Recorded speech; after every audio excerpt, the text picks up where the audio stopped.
Mga kababayan kong, mga mahal kong kababayan, nandito na nun kami, same group, the persons who can really help us in solving the mystery of the COVID. So we will start our talk with the COVID and probably end with yung sino yung mga if there is time at kung if you have the stomach for it, I will be talking about the visiting forces agreement na pinag-usap-usapan na ngayon. And I said, I must be frank, I do not keep secrets to the people that have been approached. Tapos nagtanong kung ano sabi ko, I have not yet, as yet, decided on what to do. Meaning to say, to abrogate or renew, because I want to hear the people. I want the narratives to come up. Not necessarily from the, well, of course, they count very much. Pero hindi limitado dito sa Congress. Ang ordinaryong mamamayan can have the say. And I said, there is always the 888, and you can enter your objections or any comment that you think would help the country. And pati kami dito matulungan ninyo. So we start tonight, and I'd like to call first si Secretary Duque, Department of Health, so he can also give us the input for what is really the score. Ano ba talaga? Ano ba talaga ngayon itong COVID at saka yung bakuna? Ano ba talaga yung sinasabi mo noon na COVID, bakuna lang? We continue to discuss because they will tell you why. Secretary Duque, how do you table? Magandang hapon po, Ginoong Pangulo at Senator Bongo, ating pong chairperson ng Senate Committee on Health. Aking po mga kasama sa kabinete at sa Interagency Task Force, sa ating po mga kababayan. Magandang gabi po. Meron pong dalawang parte yung aking pong ulat ngayong gabi. Ito po ang usual COVID-19 situationer natin at ang ikalawa po ay magbibigay kami ng updates on the biosurveillance. Can we have the slide presentation, please? Yan. Ito po ang ating key messages ngayong pong linggo. Mula po sa kalagitnaan ng buwan ng Enero, tayo ay nakasaksi ng pagbagal sa pagtaas ng bilang ng mga naitatalang kaso habang nananatili din naman na may ilang lugar na nagpapakita ng pagtaas gaya ng Region 7 and 10 at ilang lungsod sa National Capital Region. Ang pagdaragdag sa bilang ng kaso ay maaaring dulot po ng increased mobility o paggalaw ng mga tao at hindi maiwasang pagtitipon-tipon sa mga ilang lugar. Para naman po sa mga lugar na may naitatalang new variants of COVID-19, ang pagpapaigting ng atin prevention, detection, isolation, and treatment strategies ay ating pong isinusulong. Kaya naman sila ay nagpatupad ng localized lockdowns para malimitahan ang galaw ng mga tao at para mas maayos na maisagawa ang response efforts, lalo na ang contact tracing up to the third generation as necessary. Gayun din po, pinalalakas pa ng husto ang ating biosurveillance efforts para matukoy ang iba pang mga areas of concern. Para naman sa healthcare utilization rate or HCUR, ang lahat ng mga rehiyon ay nananatili po sa safe zone. Ang naitalang pinakamataas na healthcare utilization rate sa kasalukuyan at 48% at 47% para sa regions 7 and 11 respectively. Ngunit ito ay nasa low risk classification pa rin sa ngayon. Ang Baguio City naman ay naitala sa high risk ang kanilang HCUR. Samantalang ang Lapu-Lapu City, Santiago City, Makati City at ang probinsya ng Davao de Oro at Isabela ay naitala sa moderate risk level.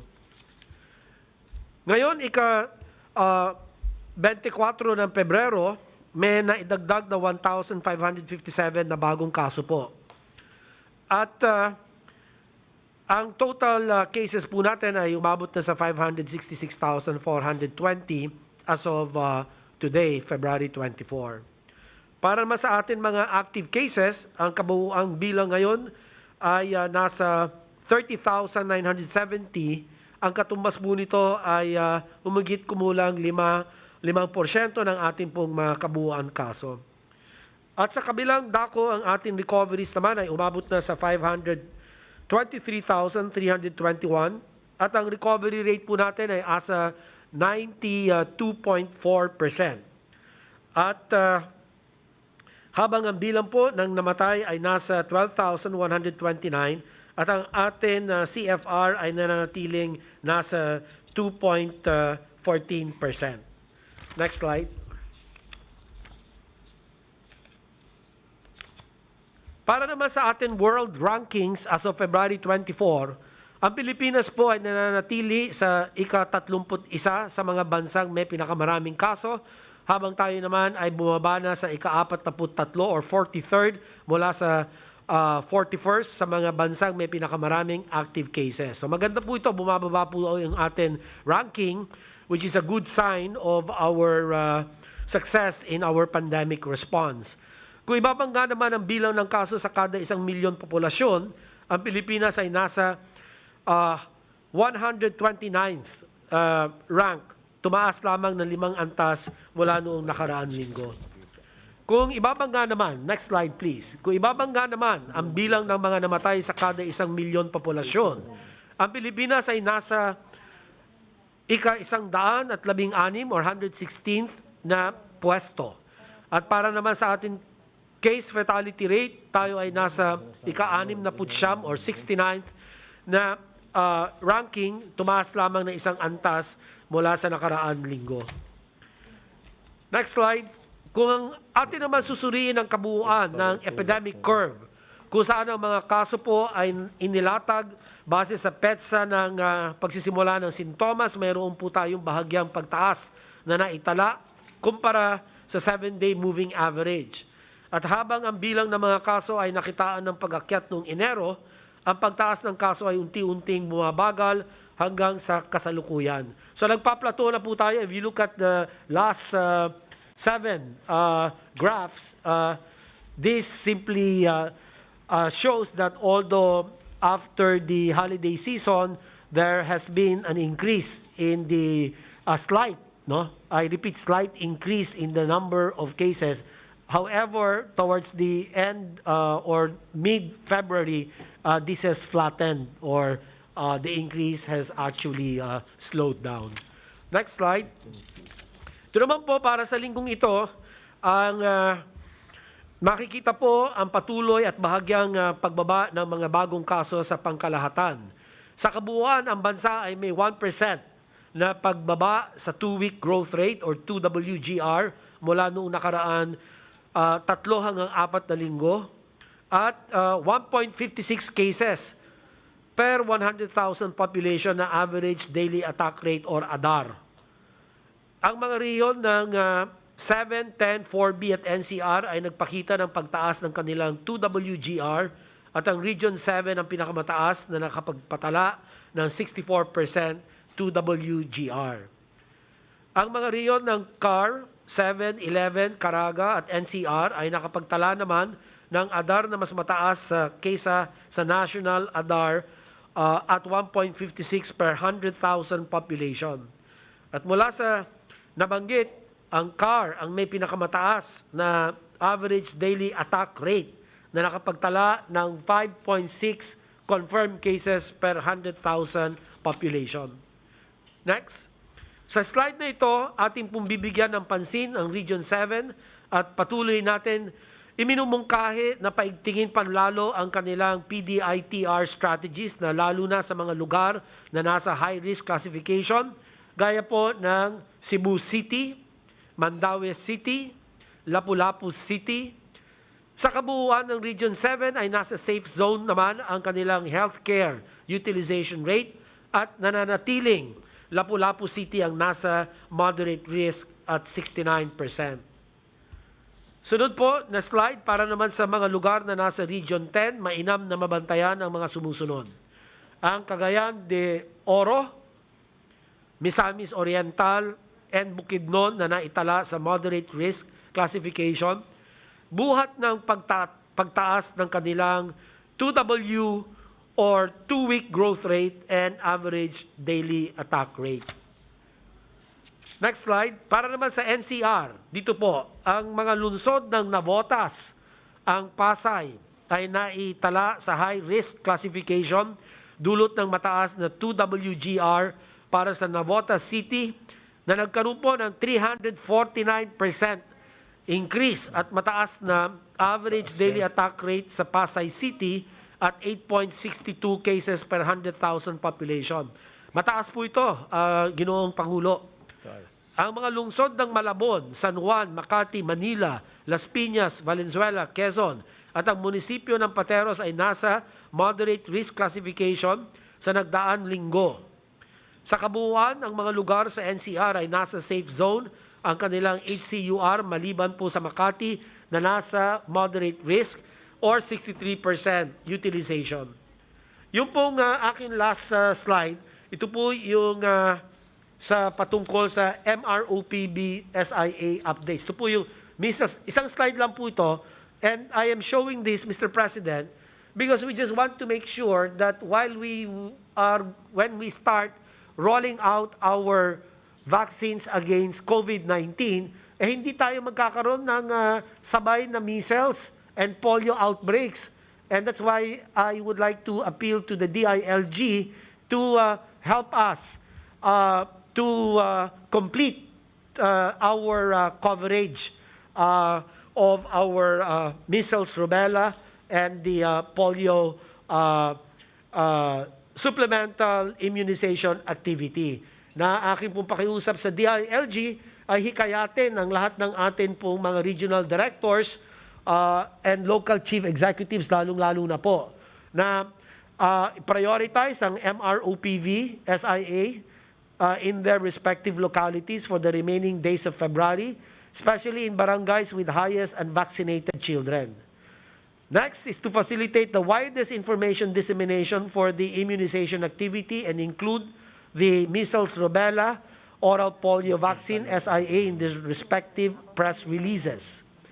Ensure, lastly, that policies and guidelines for COVID-19 prevention and control will be strictly observed while the MROPB SIA is being implemented. So kailangan po namin ng tulong ng DILG, Ginoong Pangulo, sa atin pong activities for MR and OPV SIA. So ito na lamang po. Thank you very much, Mr. President. I'm ready to answer answer your question. Dito tayo sa Secretary Duque, dito tayo sa updates on measles, rubella, and oral polio supplemental immunization activity. Ito ba kasing delikado rin ng COVID? Sa mga bata, kasing delikado, lalo na po measles, sir. Kasi in 2019, we had 800 deaths among children. So, would you advise that yung mga bata na hindi pa na turukan ng mga vaccination sa gaya nitong measles, rubella, and itong oral polio dapat? Yes, sir. Tama po, Mr. President. Thank you. Secretary Galvez. Sir, i-report ko po sa inyo po sir ngayon yung tinatawag po natin sir na mga indicative deliveries na mga vaccine. Ito yung tinatawag natin sir na best case. Unang-una po sir yung COVAX. Nag-expect po tayo ng 3.5 million po na vaccine galing po sa COVAX. Ito po sa AstraZeneca at saka sa Pfizer. And then meron po tayo darating na 600,000 na donation plus yung ating procurement this coming March, 1 million from the DOH. So kung makita po natin na Mr. President, talagang manipis po tayo sa first quarter kasi total lang po niyan is 5.1 million. Kaya po talaga pong tayo po ay nagkakaroon ng negotiation with the British government and also with China and also with the India and also with Russia na kung pwede po madagdagan itong first quarter na po natin. Especially po na kailangan po natin na mabakunahan yung more or less 1.7 healthcare workers plus yung mga po natin, mga vulnerable communities and senior citizens po. So ito po ang medyo talagang malaking problema po natin dahil po talaga yung sa global demand, napakababa po ng ating supply sa first quarter. And then madadagdagan po yung sa atin sa second quarter, meron po tayo na more or less 6 million plus galing po sa COVAX at meron din po 5 million sa ating mga procurement at nagtototal po yan ng 24.1 million na doses sa second quarter. And then ang main volume po ng ating mga procurement at saka yung sa COVAX ay darating po ng third quarter at saka fourth quarter. So yung ating planning po sa ating vaccination, ang major rollout po talaga natin will be coming from the third quarter and fourth quarter. That's why yung ongoing negotiation po natin sa mga ibang vaccine ay kailangan po na inano po namin na kung pwede sila magkaroon ng early delivery. At nagne-negotiate din po tayo kahit mapamahal ng konti, basta early delivery lang po sila ng second quarter at saka po ng first quarter. Yun po ang ginagawa po natin technique ino-offset po natin ng prices na yung kanilang price. Dadagdagan po yung prices para mapaaga po kasi mas maganda po yung mas maaga siya ma-offset natin yung yung increase ng price. Yun po ang parang ito na po ang lahat ng po natin na we are expecting to receive 161 million doses by the end of 2021. Next slide please. So ito po yung yung ating update ng negotiation natin po sa ating mga terms of negotiation. Sa AstraZeneca po, ito po, nagkaroon na po tayo ng supply agreement na nagkaroon na po ng advance payment ang ating mga tinatawag natin sa tripartite agreement, ang ating mga private sector at saka po yung ating mga LGUs. So meron na po tayong secured na 17 million na tinatawag nating doses. And then kanina sir, more or less 3.5 hours kami nagkaroon ng kanina umaga, nagkaroon po kami ng marathon ng Moderna, marathon na negotiations, finalizing the language of the supply agreement. So may mga 3 agreements na po kaming pinapolish in terms of yung sa indemnification at saka po yung mga terms of delivery. One question. Yung pinapagawa nila ng mga agreements, the documentations, dyan na lang, the documentations would also include the indemnity. Yes, sir. Actually, sir, yun sir, nung talagang medyo tedious kasi talagang ang gusto po talaga ng mga ibang manufacturer, full blanket authority. Tulad po ng mga...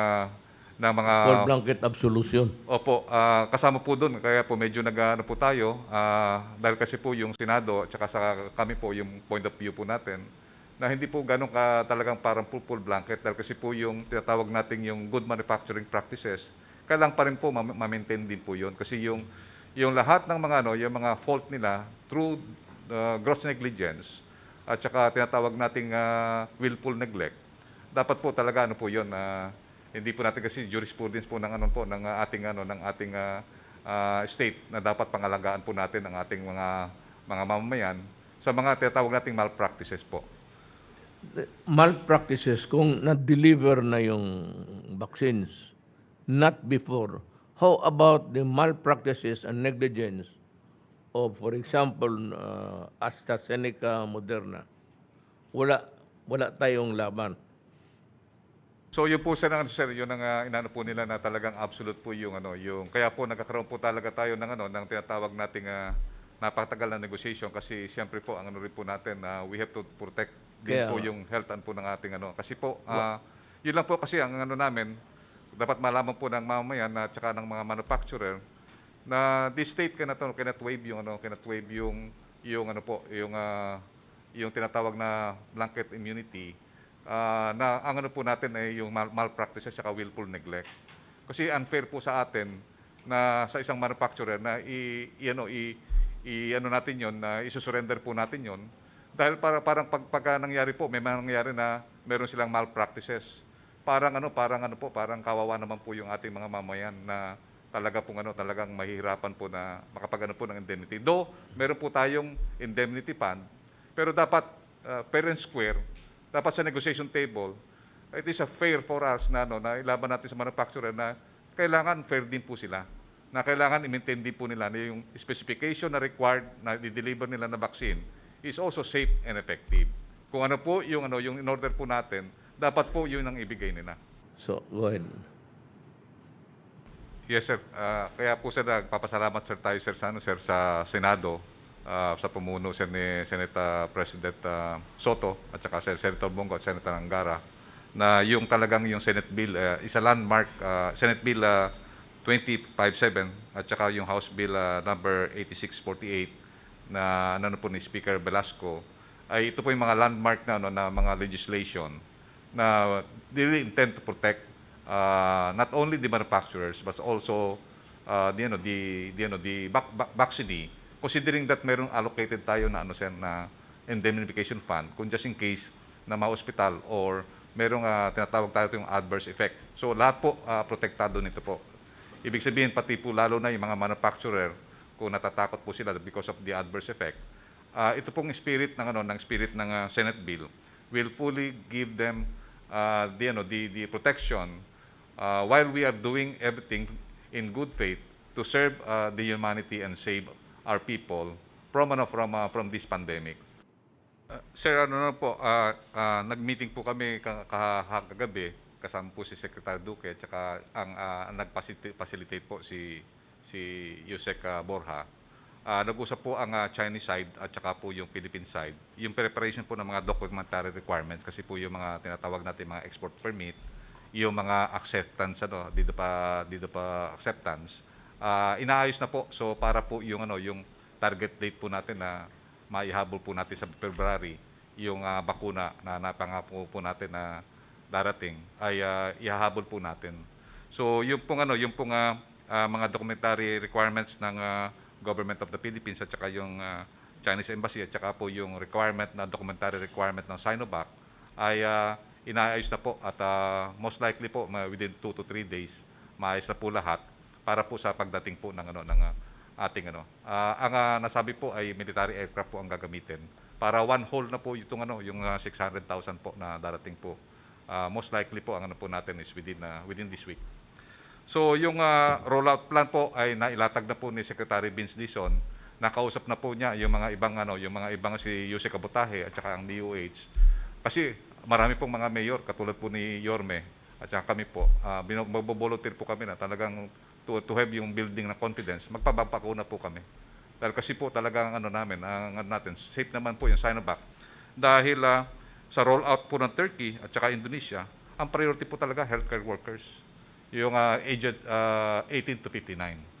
So, ni-roll out po ng Turkey yan, more or less ngayon po sa Turkey, mahigit na 6.5 million na po ang na-roll out na Sinovac po ang ginamit.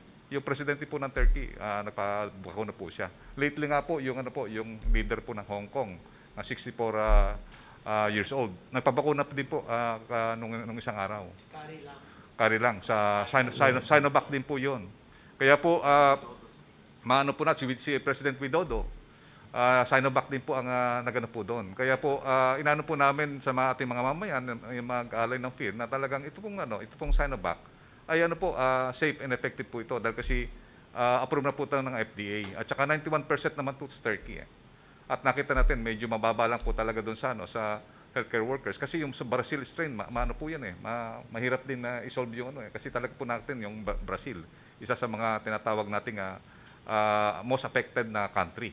Kaya po talagang mababa talaga ang magiging efficacy kasi yung tinatawag nating yung kanyang yung frequency at saka yung tinatawag natin na sinasabi po ng mga expert na talagang yung kanyang vulnerability na magkaroon ng infection sa COVID ay mataas po. Pero ang sabi naman po ng ating mga expert na ang Sinovac po is 100% protecting you from the severe diseases at saka po yung tinatawag na severe cases at saka po yung hospitalization. Maybe we can explain mamaya po ni Secretary Duque yung ano po yung ano po ng ibig sabihin po ng efficacy ng severity po. If I may, Mr. President, yung unang-una po, yung bakuna, 4 po ang kanilang epekto. Number 1, it will reduce death. Number 2, it will reduce symptomatic cases. Yung pong may sakit, ma-prevent yung symptoms, yung sipon, yung ubo, lagnat. Tapos, i-reduce, mabababa din niya yung kaso ng asymptomatic cases. May virus ako, pero wala akong symptoms. Pati yung bilang na yon babagsak because of the bakuna. Number 4, sir, it will also prevent hospitalization. And therefore, and it will prevent progression to severe form of COVID-19 infection. And therefore, prevent hospitalization. Now, Pfizer, Moderna, AstraZeneca, and Sinovac, based on their clinical trial data, 100% ang efficacy rate nila in preventing severe COVID infection. Eh, yun naman, sir, ang importante kasi yung namamatay galing doon sa severe. So, if you're able to prevent severe infection, walang mamamatay. And Sinovac belongs to that group that offers or provides 100% efficacy or effectiveness, sir. So, I am not surprised that some countries, despite the the indications in the issued emergency use authorization, they opted to still include their healthcare workers within the age group of 18 to 59 years of age, Mr. President. So, tonight, the interim National National Immunization Technical Advisory Group is currently meeting, Mr. President. Baka magbago pa yung indications for the use of the Sinovac vaccines. So, we are waiting. Perhaps late tonight, we'll be able to get a more definitive recommendation of our NITAG. So, ito po yung mga experts from various fields. We have immunologists, we have epidemiologists, microbiologists, sociologists. Lahat po yung mga yan. Nag-uusap ko yan, sir. Thank you. Nothing more to say. As I have promised the nation, I said I would dedicate the last remaining months of my stay in the office of the President going after corrupt people. So that by the time na maminus-minus na, do not expect me to entirely clean as a pristine, clean bureaucracy. That is impossible and cannot really be achievable. Pero as we go along our way, marami na tayong talagang itong corruption. List of Philippine Drug Enforcement Agency, PDEA, personnel dismissed from service. Number 1 is Julius Navales, Director, Administrative Holding Office, Administrative of Human and Resource Service. Grave misconduct and conduct prejudicial to the best interest of the service. Dismissal. Ang sunod si Erwin Ogario, Director 3, Administrative Holding Office, Administrative and Human Resource Service. Grave misconduct for facilitating the release of a drug suspect and for not including 500 pieces of ecstasy in the inventory of the seized document or evidence. Ang sunod, Sherwin Herbert Manuel, Intelligence 4, grave misconduct prejudicial to the best interest of the service, for facilitating the release of a drug suspect, and for not including 500 pieces of ecstasy in the inventory of the seized evidence. Putulin ko muna dito. Alam ba ninyo kung bakit? Do you really know na hindi naman lahat. Nare-release sa police, minsan na na-dismiss doon sa fiscal's office, o minsan mismo sa korte. Alam mo, ang naglalaro dito, alam mo ano? Pera. I'm not saying that all of them. As a matter of fact, it would be safe to say na kukunti lang yan sila. Very few, but then they destroy the integrity of government itself. No, itong mga facilitating a drug suspect, hindi naman abogado itong putang ina. Hindi ka investigador. And you facilitate the release, it could only mean money. That is why, basta may pera at saka yung nadispal ko, dapat talaga must be dismissed. Itong isa kasi, si Manuel, 1 year without pay. Pagdating sa Civil Service Commission, sabi ng Civil Service, paalisin mo yan. Tama yan. And I would like to congratulate. Using the, it's just common sense. If you are there, bakit kita i-suspend putang? If you are bribing or you are in the take that you can be bribed, you should not be there in the service at all.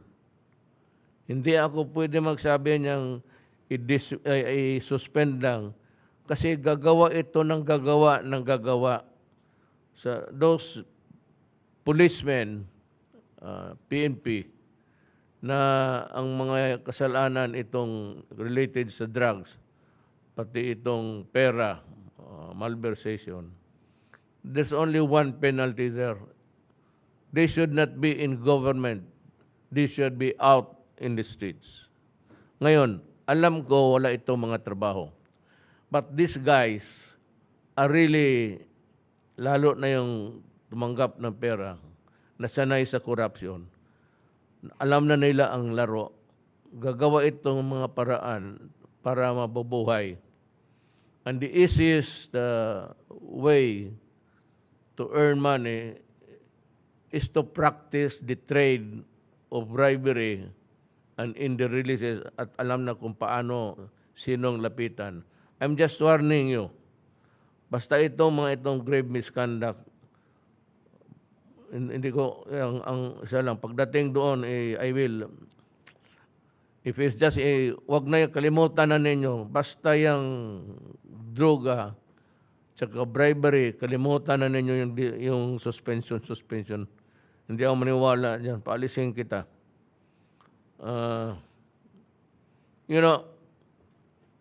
Lahat ng administrative cases sa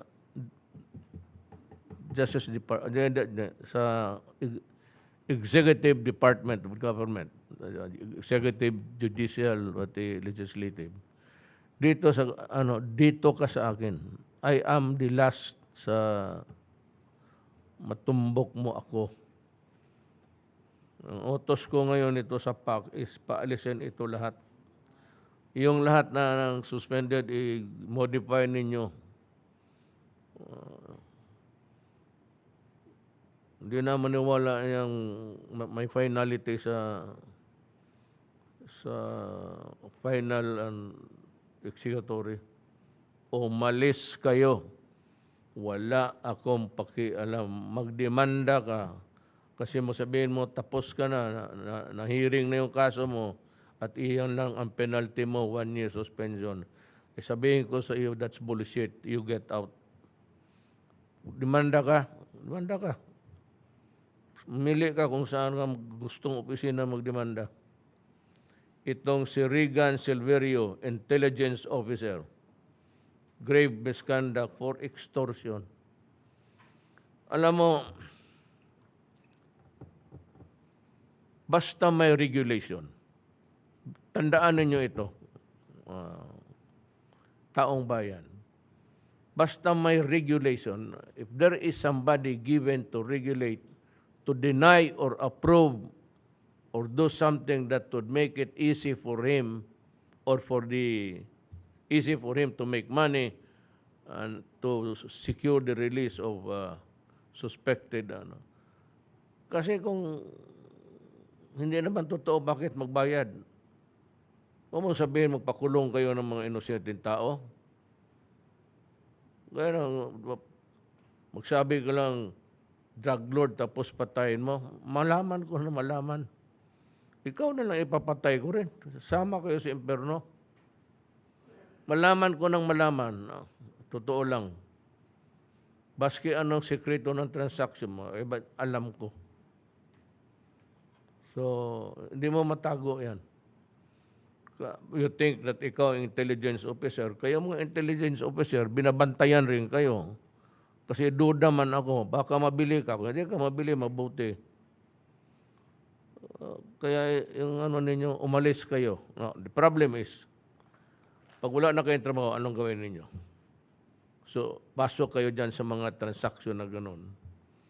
Kaya I'll be asking the PDEA to come up with the list of itong lahat ng mga tao in government, lalo na yung law enforcement, na kung sino yung napatanggal. Kasi may suspetsa ako, hindi lang suspetsa, sigurado ako na gagawa ito ng milagro para to continue with this nefarious activity.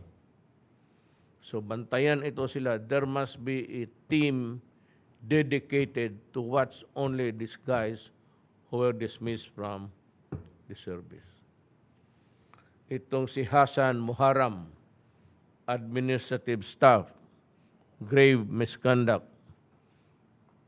for testing positive for drug use. Ito yung mga sana wag na ako makahuli ng ganito. Yung hulihin ninyo isang tao, tapos ipatest ninyo ng positive, tapos kunan ninyo ng pera, that is extortion. Tapos you invasive yung injection. Wag lang sana kasi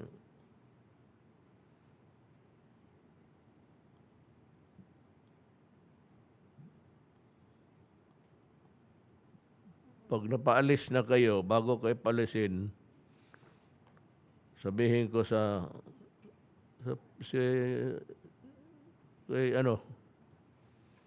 PDEA na dalhin ka muna sa akin. Pabaonan kita ng gusto ko martilyo ginagawa ko martilyo minsan. Kasi kung martilyuhin mo yung kamay, magagano na, hindi na martilyo. Hindi yung bilog, yung nakaganon. Lahat ng minartilyo ko sa buhay ko, lahat totoo. Si Delpin Lorenzana, alam niya, he was assigned in Davao. Lahat minartilyo ko na mababait na ngayon. Kasi magsabi, ano ka? Ito, Mayor, bigyan mo lang ako pang bigas. Sabi ko, may gandang buhay ka, nagliletse ka. Pabilihan mo ako ng martilyo na maganda. Papadala ko dito. Totoo. Magdemanda yan, di demanda. Human rights, idagdag mo yan doon sa idagdag mo yan doon sa itong human rights na itong komisyon. Nasabi naman yung places, tapos na.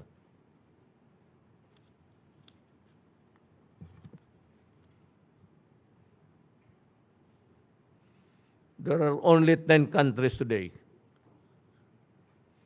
In fact, 75% of all vaccination, 75% ng lahat ng bakuna nakuha ng 10 countries, 10 lang. Yung 130 wala. So maghintay tayo at sana, hindi naman ako ng ano, I'm not trying to, I said, pontificate here. Yung in the meantime, you just better follow government at iliwasan yung mask. Ito, it can save you a lot of trouble and expense. Ito, simple lang ito. Sa bagay yung mga hold upper, hindi na masyado mahirapan, sanay na mga animal na ganito. Ito lang. Tapos, wag naman yung ano, gamitin ninyo, kita ko daan yung ang ano ninyo, yan, nagsasalita ganun. Wala na. Ay, gawin na, i-inhale. Ayan, pumapasok sa hinga mo yung iba naman, gano'n na. Ay, buhay. The problem is ito ganito. How do you solve the problem? Well, I leave it to the local chief executive, governor, mayor, barangay captain. Yung mga tao na walang-wala talaga. Hindi makabili nito, bilhin mo to. Yung ibang walang ang pagkain, hindi ka makabili ng ulam. The provincial government and the municipal governments and the city governments, I require you to buy and give it for free. Kung ayaw ninyong gawin yan, ako ang magdala ng bakuna doon sa lugar ninyo. I will go to the city hall at ibigay ko yung, ayan, ayaw mo magbili, ako ang mag-deliver.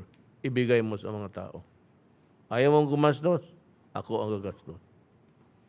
So I hope that does not really happen. I hate to be pugnacious about it.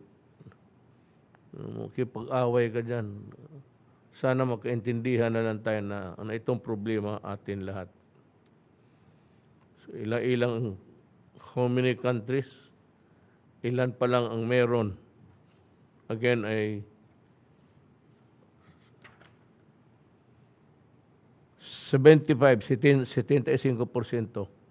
nandiyan lang sa 10 na ang iba tayo, pati tayo wala. Canada nga na kapitbahay ng Amerika, nagdadamutan pa sila. Kino-corner talaga ng Amerika lahat ngayon. Kasi they have about 270 million people. Well, 332? Million, yes, sir. All the statistics, walang birasa ko kanino. So, 300, my God. Tapos, may booster pa. Aabot pa ito ng be very careful. Ako naman, I've been criticized. Tama kayo. Na ito si Duterte nagsasalita, hindi naman sinusunod. Tama kayo. Na hindi naman nagmamask. Tama kayo. Hindi ako hold upper na sanay magsalita nitong kaya tinatanggal ko. Now, I run the risk of baka ako madali rin. May vice president man. Siya na ang susunod. Wala tayong magawa. I cannot, even in the provinces, even when I was in Bicol yesterday. We distributed the financial tulong sa mga tao na tinamaan. I had a talk with the governor.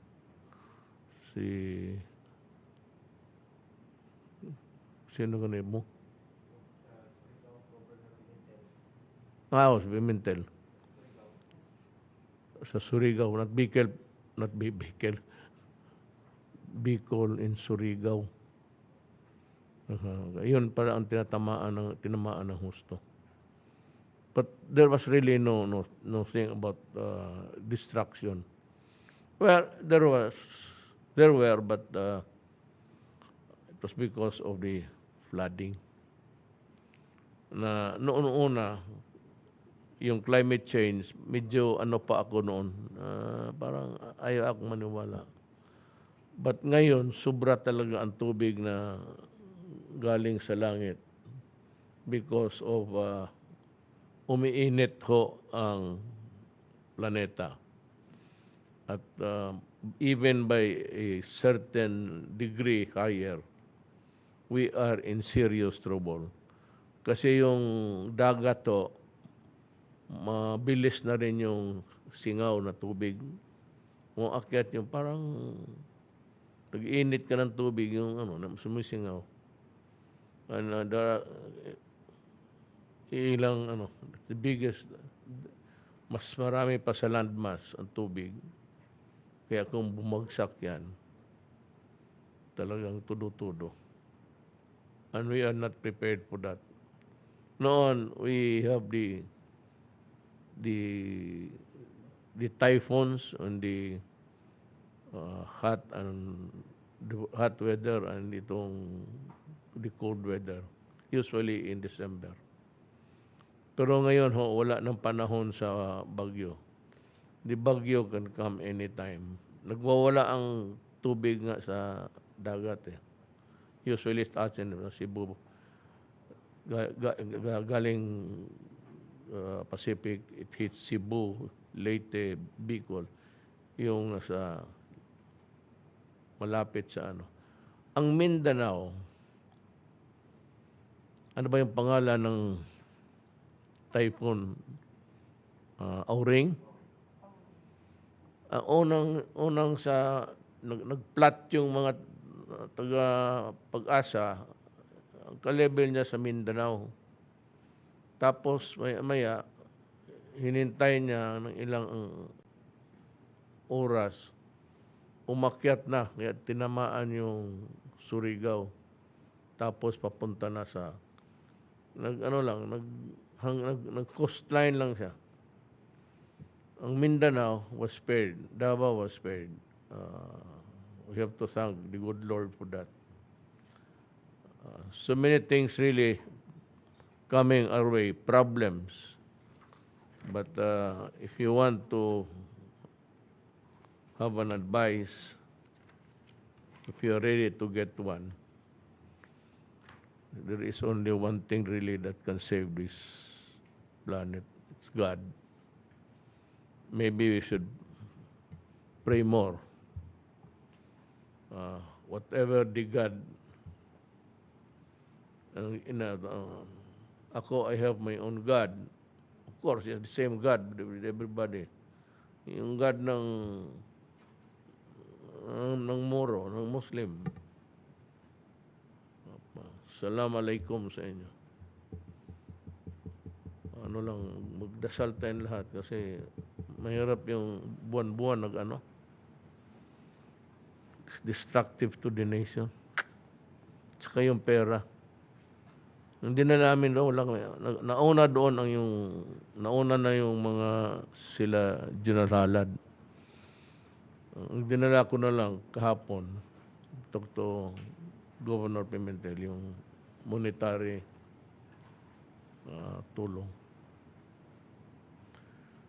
So, I think that is all for tonight. And just, by the way, if you want questions, I may set aside a few minutes to answer your questions. Lalo na yung hirap na hindi makahanap ng solusyon. If you have something to ask me for help or for advice or for an action, naapi-api ka, paalamin mo lang ako, sumulat kayo dito, Malacanang. I will have I have a staff for that kind of thing. And we will respond. Hindi lang kaagad-agad, but we will respond. So, I have said enough. I hope that to find you in maski na basta komportable lang kayo. At magandang gabi sa inyo lahat.